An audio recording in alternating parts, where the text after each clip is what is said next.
Спасибо, что пришли. Сегодня мы будем говорить о том, что москвичи и гости столицы любят обсуждать, о жилье и о новом в жилье. Наша страна известна своими экспериментами с квартирами и с квартирным вопросом. Мы переживали разные стадии от...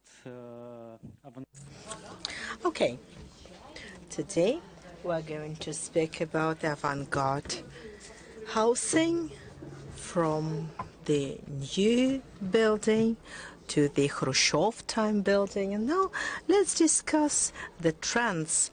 What is happening here? Do we want to own houses, or do we want to live there together with somebody else? So today we'll have Mikhail Alexievsky, chief of the Center Anthropology Strelka, Marko Mihich-Yevtich, representing the PIG company, Peter Isaev, commercial director, Capital Group, will be with us, Oki Hauser, creative director, BMW Millennial Living, and Michel Rockand, senior vice president of architecture, the We company.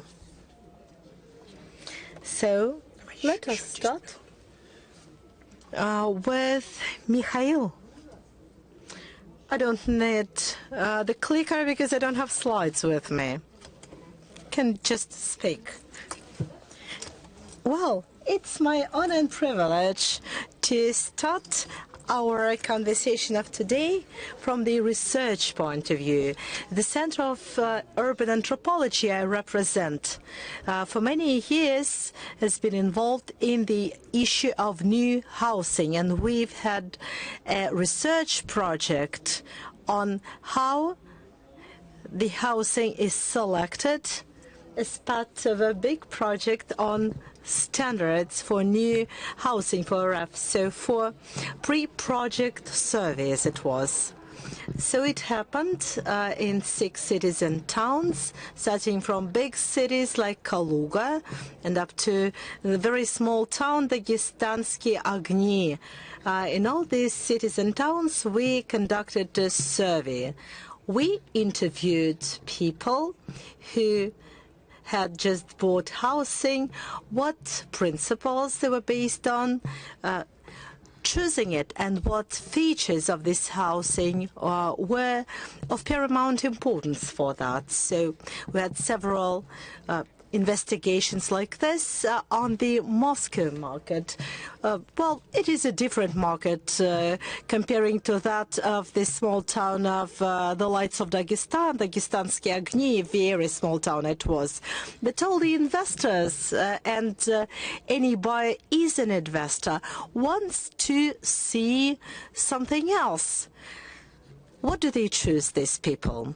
Well, I'm quite skeptical to the definition of millennials. I think it's just a fashionable feature. Some investigators, you know, they try to find out what yogurts do millennial wants. So I think it's nothing, just the terms. So millennials are different. And the difference are millennials from Moscow, from Washington, or from the small city of Taganrog. So our survey reflects that there is one issue which really changes the attitude to housing. And this is more age and social status. And the major gap here is not generation, but before having children, after. After people give birth to kids, then they need new, bigger housing of different terms. So this is a crucial criteria. So the demand for housing changes as soon as people get kids. Customers become more demanding, so they no longer need just square meters or place, but they need different quality. Young people here are the top users They are in the avant-garde. So we have new types of housing. Some people are really ready to share house or apartment with some other people. They can be their friends or not. They share the payment and they buy housing less. So today, if you have a house of your own, it means you are a success. Today, home, housing, apartments is more important when you really have a family and kids. Transport behavior also changes, and that is also reflected in the type of housing you buy. Accessibility of public transport is important for some customers. Not long ago, we had a focus group, and these were young employees. It turned out that 4 of 6 of them didn't have any car of their own, but they use car sharing. This is a change, but families still want to have cars of their own due to some other reasons. Clearly, when we assess some specific demands for apartments or housing, then we could receive some inside information. So let me highlight one feature. And this is the changed attitude to the balcony.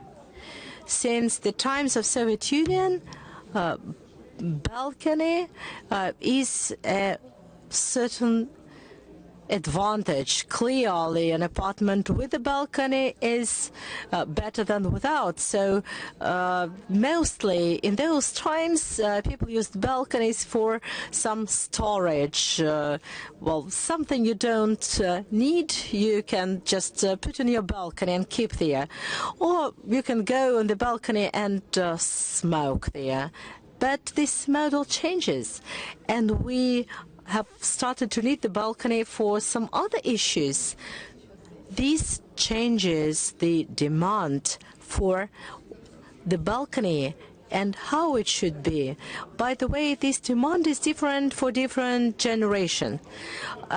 Young people prefer the so-called hedonistic use, where the balcony is the place you can relax and not for storage of some things they don't need. Young people prefer to have some chairs or armchairs, have coffee there, smoke probably. Everyone dreams about it, but practically no one does it, because the balconies we really have in our apartments, they are not so good for this kind of using. Some people, well, have 2 balconies, so they can use zoning. Representatives of the previous generations, they have a different idea. They try to make one more room of a balcony. Some of them make an office there. Others change their balcony into gyms. Some other people just prefer turning it into a silent place, well, where they can work. So the balcony is now something different.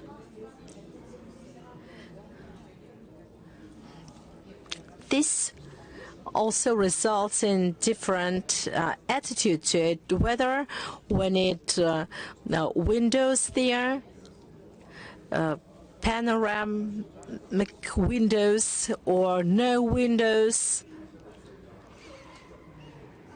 All this depends on the generations. Some older generations prefer even heating of the balcony. This is one example, but highly representative. So planning new housing, we need to look for the trends. So young people are going to the consumer's mind and to the consumer's market, and this is what we need to assess. But we investigators, we just like it. Thank you so much, Mikhail.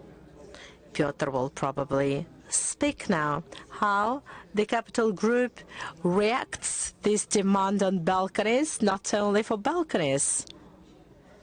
Let's start the slides, and the floor is yours, Peter. Thank you so much. It's difficult to speak after Mikhail because I think he said everything I wanted to share with you. But I'll try to highlight things, just not to repeat him.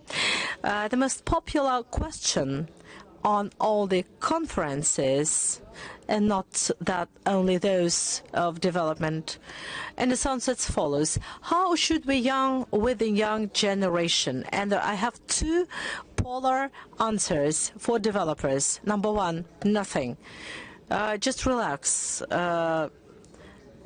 If you want to sell something, you will not do it anyway, because today sharing is preferable for many of them. So let's go back to history and see it is not a new approach. Libraries, kibbutz is a good example for that from the history. So today we go online, offline. We have social sharing when you can, without any revenue, feel you belong to a different class, toper than you are really in. So top class or low class. Before that, financial component was top here. Today, the young people are different. They don't want too much consumption. They say it is an environmental approach. The less I consume, the less I produce rubbish, and I live on the planet, and I need to take care of it. Number two, this is the young generation. They don't want to owe something. They go online and they owe the whole world. They can change their jobs every month, every 2 months. They are crazy. They can go to some other part of the world and change the job, change their life, or study some different topic and to get job there. Number two, kind of answers to the question, how should we deal with the young generations? And the second variant of my answer is, it doesn't matter. Any approach is okay, because they change as soon as they have children. Ownership is still a stress for them, but when they have babies, when they have responsibility for somebody else, then they start owing something and buy something. So we developers cannot force young people to get married, but we need to take into consideration as soon as they get married, they will probably attach more importance to us, get back to us for buying something from us. So let me share with you the recipe of happiness we've worked for them. So, first of all, when the young generation starts to make their choice, so first of all, they will go online. So, for every company, it's essential to have an image which would be crystal clear. I'm not saying that you need to focus on young people, because at the moment, people which are the most active in the market are investors. And we have the same people that will keep buying, and the younger generation is likely to keep renting things. Number two, real estate should be eternal for the buyer. It should be adaptive. If you buy a product, you realize that maybe today you would like to get a lot of friends, receive them in your apartment, but maybe tomorrow you will start a family and you will prefer to spend less time in a big company. Yeah, so it's not possible to offer an apartment for 1,000 meters with just one point of water supply, just for a single bachelor. An apartment should be adaptive. And also, the development cycle is quite long, and fashion changes. If it's a dystopia to say that we can offer a product which will be in demand in 5 years' time. Of course, there are forecasted models based on chemistry or mathematics, but you always have the probability of like a random error, but the developer needs to make his own future. So if you would ask a buyer to predict what car model he will have in 10 years' time, so in most cases they will give the wrong answer because other people focus on that. And also in terms of Moscow real estate, yeah, you can give a 100% warranty that real estate will remain in price, especially in local currency, in rubles. The next question for millennials. When they buy anything, they think they own everything. So developers try to develop a smart house, but every project developed should be part of the smart house. It's not possible to have a low margin and offer a smart city. But we can be in collaboration with transportation companies, with logistics companies, with IT institutes to offer a unique common ecosystem. There are systems which combine different functions, which offer you spare time, and time is the most valuable asset in our today's world. Do we have anyone in this room who learned to play the guitar back in the 90s? Yes, for me, it used to take me a huge amount of time. Yes, I would rewind tape on a player, then I would throw it at the wall. But now you will have just one app which is available. Now people will no longer queue for the bank to pay their bills because they have mobile apps. And we are in active communications with big data and other IT companies to create one single system. There is a lot of talk about innovation, but we still keep just boiling our kettles or heating up like some pans. If we would remember the next two slides. So our team worked on them, but we have a designer called Dimon. So this is the way he calls himself. He's very creative. He's a millennial. And I was asking him, what, you would not like to buy real estate, so his push advertising is switched off. So the current generation sees advertising as something like this is a nice front wall of a house. So for this generation, advertising will start working when these people will make their decisions. So they want to be involved. They want to look outside of the box. So they would like to use their own gadgets. They would like to go beyond the borders, what other consumers don't see in our augmented reality.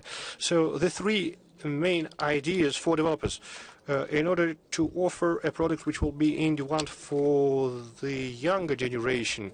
So it should be superior than offers from competitors, so it should be internal in terms of adaptivity, and your view should be original.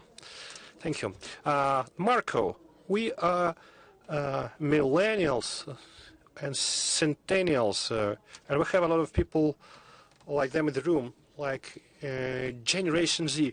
Do you use anything from Smart House? Yes, I bought Alexa, and I asked her to put the music on in the morning. Yeah, we were all afraid of overhearing, and now you bought it yourself.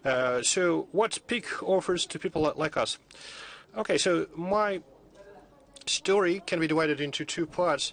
One about the houses and another one for millennials. So at our discussion we have the type of people. So I am a millennial myself. I was born in 1990, so instead of guessing I can tell you what's the encouraging factor. However, if you divide people into marketing categories by age, it would be funny.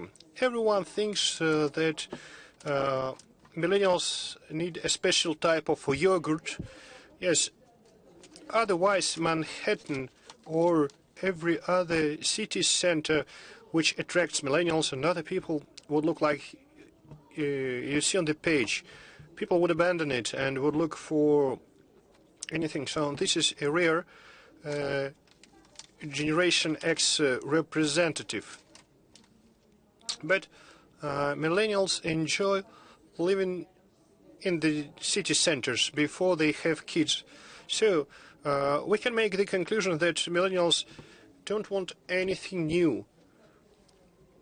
And we try to emphasize that we want to do it in a new alternative way. And I tried to formulate my statement. So what we want, I want to live where I work. I would not like to live 2 hours away from my work. So if I would get a job at Skolkovo, I will live there. If in Чистые Ponds, then there. I would like to work where my industry is represented by a flagship company. If it's in Moscow, then it's okay. But if such a company is in San Francisco, then I would move there. I would also like to travel and change my residence. I want to consume both mass market and luxury, like driving a Porsche car but going to a cheap supermarket. We want to live today, not tomorrow, and we want to be part of the society, not just of our family. We want to feel as we are a group of millennials. We want diversity and speed. Today we want something new, tomorrow we need something old. Just like with music styles, it can be techno or hip-hop. So for millennials, I want to achieve what I want. Yes, it's even more exciting. For instance, a house with zero carbon footprint somewhere in the desert. Yes, and I would like to spend some days there, and I use Airbnb. But the other day, I would prefer an apartment in a downtown with a designer and a creative then. But then I would like to go mad and want to live in scarlet tones. Or I would try if Cell by Ginsburg architect. But I want to try everything in my life. This is the main driving force. And the main change, and this is an indication that we are okay with all offers in the market. We will never have time to try everything. But I would not like to buy if I just want to try. Sometimes I want it long term, and sometimes I want it short term. Sometimes I would prefer like 3 days in an apartment in a foreign town, but sometimes a year. I can live alone with my friends. We have like co-living as a topic which could be discussed. Actually, this is a very old formula, like communal buildings were co-livings, but co-livings are an attempt to find a sustainable business model. Those who want what they want co-livings or communes, and you need to find out how to sell it. And as for me, as an architect, as a designer, there is a question of whether there is a difference in design of shared or private. So with car sharing, we don't need some special cars. We want them to be the same. And we are crazy about this orange strip. Yes, we want the same things. We don't need to reinvent the wheel for sharing. It should be like what we have today, or it should be better. And how does it influence architecture? It doesn't influence. So you can have an apartment in the very center of Moscow with a co-living, or you can find a millionaire who likes living in the outskirts. So as architects, as construction people, as designers, we cannot think in the eternity. Yeah, we need to think about what should be ready for adaptation, things that can change immediately. Now, PIK and Millennials. So PIK is a Russian and European construction company. So we have a big influence on the market. So we are like an elephant in a china shop, and people follow us even if they don't want it. And we are in construction business, and this is a slow industry. A normal project cycle is over 3 years. And in 2015, when Sergei Gordeev bought the company, a serious transformation was launched. And we didn't ask anyone what people wanted at that point of time, what millennials wanted, or other types of individuals. We are a big company.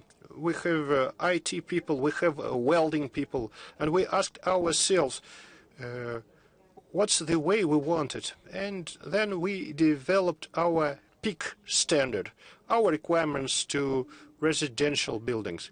So the process was launched inside the company. So many ideas were contrary to the market. And people said many would buy an apartment when the building is not existing. When we built our first buildings at 2015, so that they loved the changes after they started to live there. We could understand what the consumer needs in 3 to 4 years' time. And today, many market leaders which are behind us, they try to copy what we offer. We are happy about that because due to that, the basic environment and comfort standards, they change in Moscow and in Russia. 4 years ago at the forum, no one was discussing how millennials will live and what the appropriate residence for millennials would be. And I think we managed to understand it. So we are available where you want to live. You can log on one website and find a new apartment. So we have hundreds of apartment layout options, and we work on how we can expand our portfolio. So this is what we offered like 1.5 years ago. But you see, so we have 154 two-bedroom layout options. So we were the first people to break the trend, and we started to offer furnished apartments. So, and this year, 90% of our apartments will be furnished. You can buy online. Very recently, we had our first transactions, which was 100% online, and you will not have to spend time on the manager you are afraid of. And today you can also rent apartments from us. A year ago, we can also talk about sharing. Now you can rent your apartment, and you can monitor at what's going on at 3 a.m. That means that the map I showed you is broader, and we also can offer meals to you. So we have like a kitchen on your block service. So it's being actively deployed in Moscow, and in 25 years' time, you can have ready meal at home. So big group of companies is a big ecosystem, so we can cater for different types of needs. And I like this phrase by Wayne Gretzky, the ice hockey icon. So you need to rush to the place where the puck will get, not where the puck is now. So we are trying to be ahead of the market all the time, and today we think about what people will need in 2 to 3 years' time, not just millennials, because diversity is the key to success, diversity and also comfort. Thank you, Marco.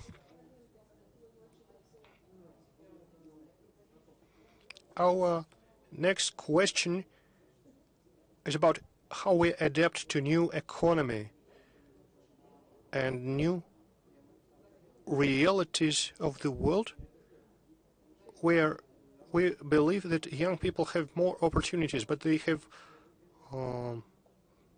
less finance. So there is a sense that we became richer than previous generations. But on the other hand, if you would check the statistics, so baby boomers in America had to work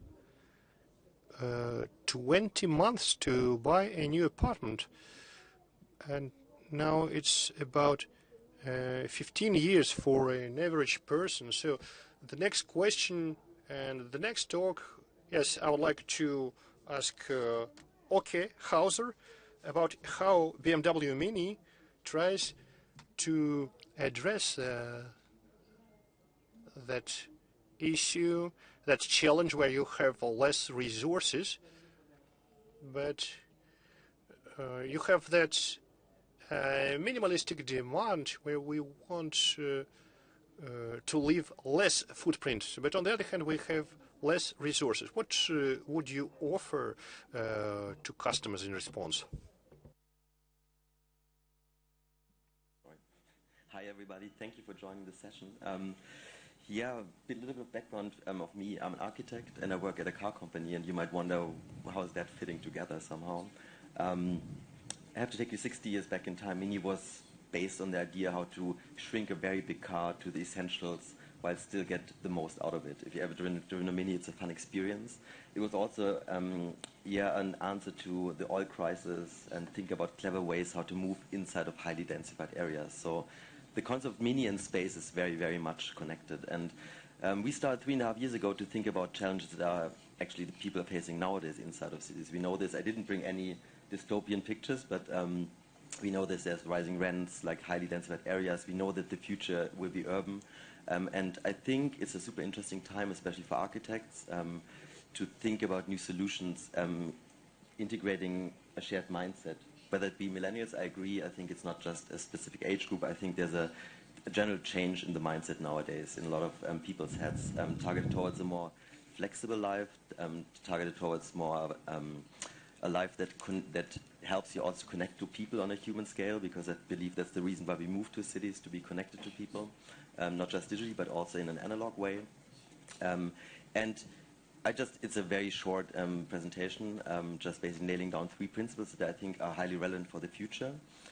So we've been working on big design events like Salone Mobile, on Design Fest, to bring out installations and concepts to the public, to start a discussion, basically the same as here today, under the name Big Life, Small Footprint. with the understanding that we believe that you can have a very small personal footprint while still getting more out of it. So the 3 layers for me are basically the future is shared, adaptive, and connected. And I quickly want to show you what we mean by that. So we started 3.5 years ago with our first installation where we designed a very small micro apartment. It's Salone Mobile, roughly 18 square meters. And we thought about the element that really separates people from each other, which is obviously the wall. And the idea was that you can integrate all the functions you need for your daily life to share them with your neighbors by big shelves that can rotate to the outside. And of course, the more functions are shared with each other, like, for example, one shares its kitchen while the other shares its music system, the more life evolves between those units. And we believe that you get more out of sharing, basically. You get more experience, you find new friends, and you create memories together. I think that's the main part we want to achieve with this. This is not meant to be a direct one-to-one solution in reality, but we wanted to communicate our thinking, what's positive about sharing content and what really creates better human environments inside of cities. We had this before also, that the moment of privacy is very relevant. I think that's something we always try to integrate with transformative architecture. You can also close down and to really enjoy also your privacy, because of course both things are very relevant for each of us, to have a moment of privacy and again being then connected to your neighbors. So for architects, I think this potential that lies between and the blurring of private and public is super interesting, and that these are some impressions of the first installation we did. That leads to the second layer, which is adaptation. Like, how can we create a more flexible lifestyle, basically, with the help of architecture? And with our second installation in London, we placed 3 temporary extensions of your private apartment in unused public areas. In London, if you want to live in the heart of London, you pay around 70% of your income to live in a very cramped condition. And of course, we want to have a private dining experience with our friends from time to time, but you can actually not really afford it in London. And you also don't need it all the time. You need it maybe once a month or just for Christmas. So we placed 3 exemplary functions that we think are relevant for people that live in small homes. It was a place to work, it was a place to basically have dinner with your friends, and also a place to relax. And we placed them like directly on the streets in unused urban plots to be shared by the public and be used by the public just for a couple of hours, and then basically the next group uses the place. We also had a workspace that you can adapt with furniture inside, because of course you can work in a Starbucks as an extension of your private apartment, but it's never really your space. It's always just a cafe or just a restaurant. There was the relaxed space where you had your little moment of privacy and calmness inside of the city. And as you can see, it's all about thinking about new ways how to use space inside of cities, and how this space can be shared and provide really functions that people need inside of cities. So that leads to the third layer, which is connected. And I'm not talking about digital connectivity, I'm talking more about analog connectivity. These are pictures from an ongoing series we call the Urban Cabins. It's always the same unit. It's about 18 square meters, integrating everything you need for your daily lives, but it's always very different. It is connected via design to each location. So this was the first one you did in London. It's also connecting you to the public. So there's always elements that can open up to really connect you to your urban surrounding, because we believe we're talking about experiences. We live in this kind of generic design world where a coffee shop around the world looks basically like in Brooklyn. And I think it's very relevant that we find ways to articulate and to create a sense of space, of place, to create a sense of home at the end. So these are some examples of the Urban Cabin series we did. This was the second one in New York. Always with the same footprint, but always with a different design background for each location, and always about this idea, how do you connect with architecture to public life? Of course, in a more, like, say, metaphorical way. But I think you need both elements if you come to a new place. You need to really feel which city you live in, even if it's just for a short time. This is the last cabin we did in Beijing for House Vision in last October. And as you can see, different idea, but to always bring the outside in with the help of design to really connect it to your surroundings, so you really create a sense of place wherever you are. Integrating a very flexible basic interior, so you could push your bed outside, sleep under stars. There was the rotating table that you can really invite your friends or the public in to have dinner with you. The whole walls were basically pegboards that you can rearrange, really related to your needs. So we always think, of course, how can you create the most out of a small space as well. And for me, I think that's something really interesting as an architect, to think about the layer or the aspect of time, to overlay it with the aspect of space, because I think that's something quite new. And it's also a little bit different to what sharing meant in the past. And I mean, like, this is a perfect country, of course, to talk about sharing, because there's a very rich history of shared housing concepts. But they always seem to be a bit either top-down or a bit like a forced lifestyle, basically, that you had to fill in somehow. And I think, of course, that's not matching what we want nowadays. You want flexibility. You want to be basically in charge of the functions that we use, of the spaces that we use, of the people that we meet. And I think digitalization and technology helps a lot to really create that experience without a nightmare. That's why car sharing, all these services are really successful, because it's just easy to use, and without technology, we would just not be able to have them as successful as they are at the moment. So as an architect, at the moment, this overlaying of space and time, and to think about new concepts is super interesting, I think. So that's Big Live Small Footprint. I just want to give you a quick impression what we're also working on at the moment. So we're at the moment building 3 buildings, one in Shanghai. This is the project in Shanghai. We're renovating 5 buildings of an old paint factory to integrate the thoughts from the installations and the concepts in a permanent location. We had this also before. It's a hybrid mix of functions. It's really urban. It's open area and connected to the streets and the neighborhood especially.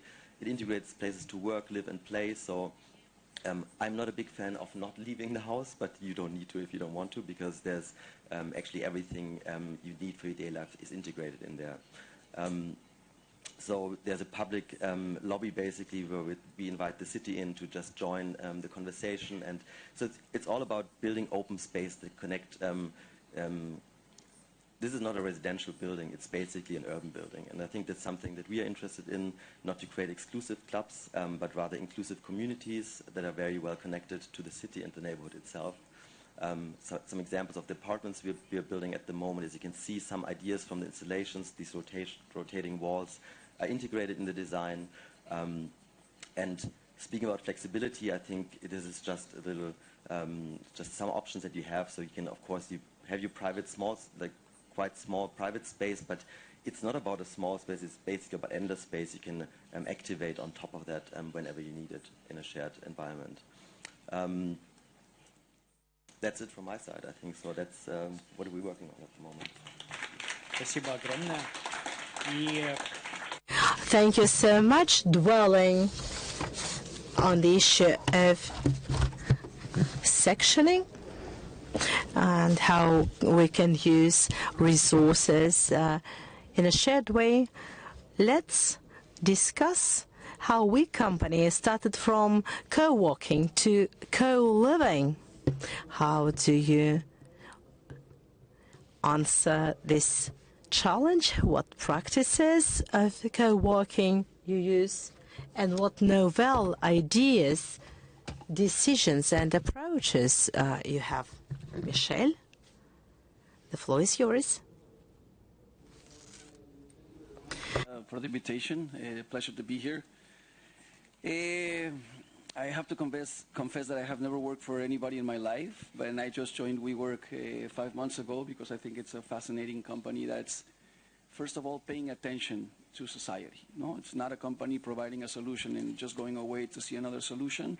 We are a company wanting to understand what is changing. No? One of the major things that hearing all of us talk here now, rather than saying generation millennial or generation whatever, I think it's a more conscious generation, or a generation that's more, there's a certain sense of awareness, an awareness that we don't want to waste food, we don't want to waste space, we don't want to waste time. Some people see it as, oh, these millennials are desperate, they just want to do everything all the time. And I think we also need to learn of all these generations, no? And that's what the We company does, where we provide these spaces for society to thrive and understand how they're changing and how they're communicating and activating. So, again, I would say that one of the first things is awareness. The second that I would tell all the developers that are here, anybody paying today for a market study, don't waste your money. There is no sense of wasting money on a market study today because we're way behind on society. If we pay companies to do a market study, we're paying for something that already happened, and we're behind society in how societies are changing. We should spend that money in exploring possibilities and providing spaces to understand how society works today, how they work, how they live, how they interact, what they want to leave behind. And I think it's important to understand that platforms are much better. If we provide these platforms for them to come in and figure out if that flexible space worked for them or not, because it might work for a couple of months, years, and then we'll have to come up with another concept, no? So it's interesting, we're talking about a society where it's a well-off society economically, but if you go into favelas and other places of really, really low income, they share everything because they don't have an option. So we're trying to come up with these fancy names and solutions for a higher class society. I mean, we should see how we're actually relating and how this inequality will make a change. And when I was saying a generation of awareness, I think it's important that at least I see a lot of people wanting to give back. So even typologically, there's a lot of people that want to, they would not want to buy, but they're willing to buy if they have the possibility that that becomes also a business and it gives something for the community. And what do I mean by that? These apartments that are lockout apartments, that you can have your apartment, but it has a room that's a lockout room that you can either rent for Airbnb, or you can do whatever you want, or it can become a small business that happens to help the community or somebody around. What is happening in WeWork, it's called We Live, and We Live is the residential part of the company. And it's interesting again because there is no solution that's a permanent solution. We're trying to figure out why do people share and how they share it. And when the company started growing, it came out of renting desks and of course the office space, that then we figured out how society was interacting, and we noticed that they needed a different space. And then we also noticed that they needed a different place to educate their children, and that's how We Grow was born as a school. So I think the important thing is that in a company like the We company, it's not only about how we work or how we live or how we study or how we teach our children, it's about how society is changing. It really becomes something that, because we're a company that's paying attention and not only either rents a space and then just goes away, or sells a space and doesn't give much more attention to the person that was living inside the space, I think we're open to listen and we're learning from that. That's why I was saying market studies are outdated. Listening to people today in different methods of using your companies as platforms becomes an idea, because anybody here right now who would say, I have the perfect solution, I want to laugh at them in 6 months, because that perfect solution will not probably work in 6 months, no? So everything is organic, and we're obsessed as a community to say, we're going to control it. We're going to control the market. It either is shared or it's not shared. It's like, we have to relax a little bit and really understand that all these changes and generations are only making us understand that we have to pay attention more and not repeat everything that we see. And not because a building sold very well for a developer in a certain part of a country, you have to repeat that. And then you get all these generic buildings that look exactly the same and think that people or families are a family of a man and a woman and 2 children. So it has like the 3 bedrooms for the ideal family. And I think to me, it's a great moment as architects, because we're exploring and we don't have all the solutions, but we want to design and we want to understand how to provide, again, these platforms that have this flexibility. So it's not about somebody being successful and owning something. It's about, does it give back to communities? Are we giving back? Are we connecting, or are we not connecting? So I think it doesn't matter the generation. We all are looking for a sense of belonging. We are looking for, is what I'm doing meaningful in terms of how I live my life, not only my work, but also the way I live and the way I'm teaching my children. So again, I would just like to close saying that if we understand this as an awakening moment, because I think besides all the bad things that are happening, I think we are awakening to something. There's more concern, and I see it with my 14-year-old daughter, the questions she asks and everything. I hope that we're the last generation that was a little bit bad, and that these generations, they don't need to think about it. They understand it much better than we do, because they really want to make stuff that really makes it important. And that's why a company like WeWork, if you don't know the story, they come from a background where they said, we're tired of the generation I, the iPad, the iWatch, the iPhone. we're part of a we generation, that if we don't work together in common and we try to find solutions that will work for everybody, we're doing it wrong. So it's about collaboration. It's we over me. No? So I would like to just close with that.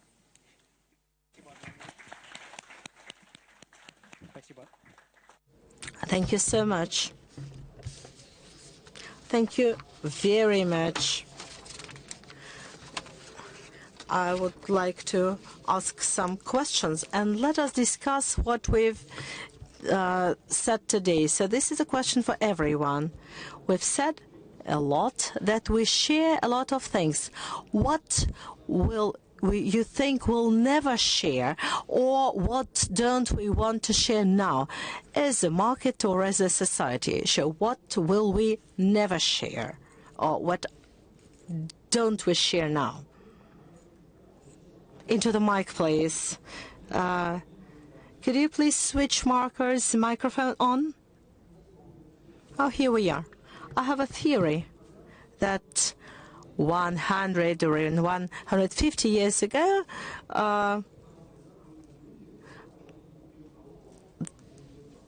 that was okay to buy something, to sell something, to kill somebody. Today, let us imagine somebody says, I owe a person. People think that this person is just very bad. Now we owe things, and I think that after a while, it will be indecent to say I owe something, some things, because land is something which belongs to everyone. Well, probably this is where we're going now. But judging from our survey, people do not want to share their washing machines and everything which is connected to their own bodies. So the common washing machine, the microbes, because we questioned a lot this issue of one shared washing machine on the ground floor, and people said, no, we'll not go with our things to the ground floor, and we don't know what other people washed there before us, so this sharing does not work okay everywhere. Well, I used to live for a long time in the United States of America, and I really like the idea of sharing a washing machines. In New York, they think that if you have a washing machine of your own at home, it means you are successful in life. When we have the same attitude to water in Russia, and it will be as expensive as there, people will stop being afraid of microbes, and everyone will go to the ground floor for the shared washing machine. Anyone would like to add anything? To say that, yes, we're afraid most of the time to share now because we think we have limited resources. And that's really something to think about. The moment we don't have enough resources, the moment we don't have enough water, we're going to share everything. And that's real. So it's very optimistic to say, oh, yes, I want this and I want this. I mean, we have to understand how the world is changing. And that's why I say that I hope that this is an era of consciousness and understanding that it's not that it's becoming fashionable to have a shared community, no? It's becoming a need. And that's very important to understand.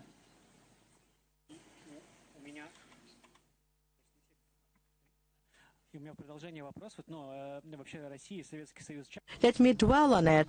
Russia and the Soviet Union has been famous for making experiment of everyone sharing everything.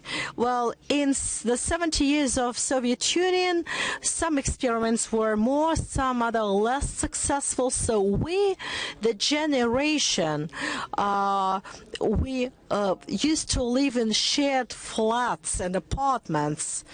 What is the difference with what you are describing? Is it because people sharing now for their goodwill and not because they are made to do it? I have to make a confession. I never owned a washing machine in my life, and I'm planning not to own one in the future, because I think there's things you just don't need to have. I mean, we have way too much shit, basically. Like, everybody has way too much stuff. Like, that's sad, and I think I'm totally on Michael's side, and that, I mean, the way we are living is just not working. I mean, we have to change our behavior, and if somebody has a problem with some germs in a shared washing machine, then it's maybe a matter at the end how good the service is of that washing machine. But it still makes more sense to share one washing machine or one car or one apartment or extensions of an apartment than to have 30 washing machines in one apartment building. And I lived 6 years in Switzerland, and I realized that Switzerland's a very, very interesting place because it's super small, and everybody is basically somehow connected. And in Switzerland, which is obviously one of the richest countries in the world, nobody has a washing machine. So it's not a matter of status as in New York, it's just a matter of mindset. They just think it's useless. And I think it's, of course, there's cultural differences and all these things, but I really highly think that it depends what you mean by sharing, of course, because you don't really share it anonymous. It's not just, if you live in a house with like 15 people or something, and they share a kitchen together, it's not,